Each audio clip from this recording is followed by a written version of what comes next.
ગુજરાતમાં આપનું સ્વાગત છે। ધોરાજી રાજવી કાળનો હેરિટેજ દરબારગઢ બન્યો ખંડે। રાજકોટથી 88 કિલોમીટરના અંતરે આવેલ દરબારગઢ એ ધોરાજી શહેરમાં આવેલ ઐતિહાસિક કિલ્લો છે। દરબારગઢ કિલ્લો ગુજરાતમાં પ્રસિદ્ધ કિલ્લાઓમાંનો એક છે, જે ઐતિહાસિક અને જાજરમાન બંને રીતે મહત્વ ધરાવે છે।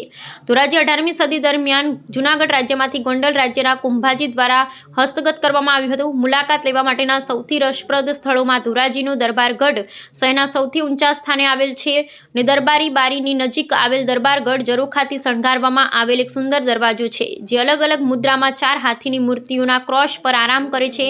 બારી કોતરવામાં આવેલા પ્રવેશદ્વાર આંગણાની મધ્યમાં દરબારગઢ એ ઊંચી પ્લિનથ પર 3 માળનું માળખું છે અને તે ગોંડલ ખાતે નવલખા પેલેસની સમાન સ્થાપત્ય શૈલીમાં રચાયેલ છે। રવેશ સંગીતકારોના શિલ્પો જટિલ ભૌમિતિક પેટર્ન, વિવિધ મુદ્રામાં સિંહોની છબીઓ, પુષ્કળ કોતરણી શણગાર કરેલ દરબારગઢને જોવો એક અદ્ભુત નજારો છે। ત્યારે એક બાજુ સરકાર ગુજરાત નહીં દેખા તો કુછ નહીં દેખાતાના બણગા ફૂંકી રહી છે, તો બીજી તરફ રાજવીના વારસા સમા ઘણા રક્ષિત જાહેર કરાયેલ સ્મારકો આજે જાળવણીના અભાવે ખંડેર બનતા જોવા મળી રહ્યા છે। વાત કરીએ ધોરાજીના ઐતિહાસિક વારસા સમાન દરબારગઢમાં જાળવણીના અભાવે લૂણો લાગી રહ્યો છે। ગોંડલના પ્રજાવત્સલ મહારાજા સર ભગવતસિંહજીના જન્મસ્થળ એવા ધોરાજીના દરબારગઢને સરકારે આરક્ષિત સ્મારક તરીકે જાહેર કર્યું છે। સરકારના પુરાતત્વ વિભાગ હસ્તક રહેલા ઐતિહાસિક વારસાની યોગ્ય જાળવણી ન થતી હોવાની બેનમૂન નકશીદાર અને કલાત્મક કોતરણથી ભવ્ય સ્મારક આજે ખંડેર બની જવા પામ્યું છે। ગોંડલના રાજવી ભાકુભાજીએ 17મી સદીના ઉત્તરાર્ધમાં 2 મંજલાનું મહેલ બનાવ્યો હતો। પથ્થર પર સુંદર કોતરણી અને ખાસ કરી ઝરૂખા બારીઓનું અલંકરણ નોંધપાત્ર છે। આ કોતરણીમાં સિંહ, હાથી જેવા પ્રાણીઓના શિલ્પ અને ભયતળીય દંડાધારી દ્વારપાળોનું શિલ્પ છે। દરબારગઢમાં રાજવી દ્વારા સમયાંતરે દરબાર ભરાતો હોવાથી આ સ્થળ દરબારગઢ તરીકે જાણીતું બન્યું છે। ત્યારે રાજવીના આ અમૂલ્ય ઐતિહાસિક વારસાનું જતન કરવામાં સરકાર ઊણી ઉતરી છે। બીજી તરફ ધોરાજીના નગરજનો આ અમૂલ્ય ખંડેર બની રહેલા વારસા સમાન દરબારગઢની યોગ્ય જાળવણી કરવામાં આવે તેવી માંગ ઉઠવા પામી છે। મારું નામ દિનેશભાઈ વોરા। ધોરાજી શહેરની અંદર આશરે 17મી સદીમાં બનેલો રાજમહેલ આવેલ છે। આ રાજમહેલને રક્ષિત સ્મારક જાહેર કરવામાં આવ્યો છે, પરંતુ સરકારશ્રી દ્વારા આ રાજમહેલના રિનોવેશન પાછળ એક ફદિયું પણ વાપરવામાં આવતું નથી, જેને કારણે આ રાજમહેલ ખંડેર બની ગયેલ છે। એના કાંગરાઓ ખરી ગયા છે, છતાં પણ તંત્ર દ્વારા કોઈ દરકાર લેવામાં આવતી નથી। જો આ રાજમહેલને રિનોવેશન કરવામાં આવે તો બહારથી આવતા પ્રવાસીઓ આ રાજમહેલને જોવાનો લાવો લઈ શકે અને લાભ લઈ શકે, અને એની પાછળ ધોરાજી શહેરને પણ ફાયદો થઈ શકે તેવી પરિસ્થિતિ છે। પરંતુ આ તંત્ર દ્વારા આ રાજમહેલને રિનોવેશન કરવાની કોઈ દરકાર લેવામાં આવતી નથી, જેથી અમારી માગણી છે કે તાત્કાલિક આ રાજમહેલને રિનોવેશન કરવામાં આવે। યુસુફભાઈ માસ્તર બોલ, ધોરાજી શહેર।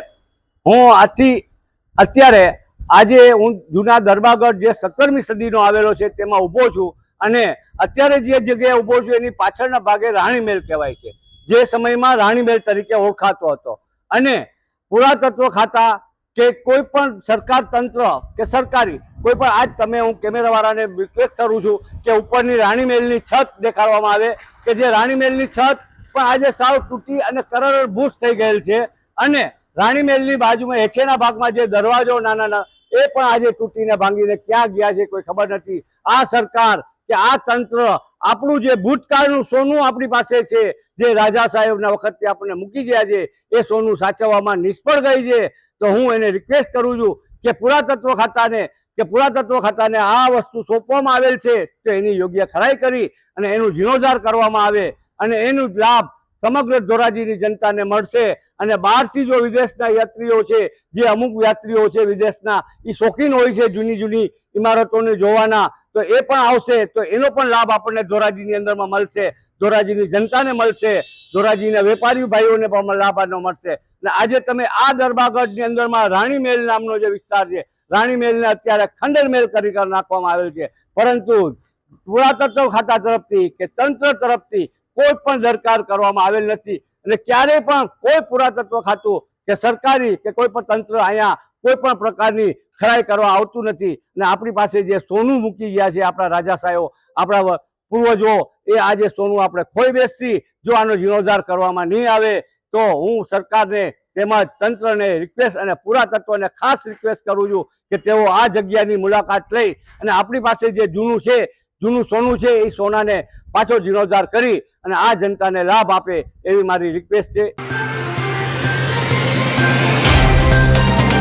તો व्हाट्सएप, ट्विटर, फेसबुक, इंस्टा जहाँ भी आपका अकाउंट है, इसे शेयर बटन के द्वारा वहाँ पर शेयर करें।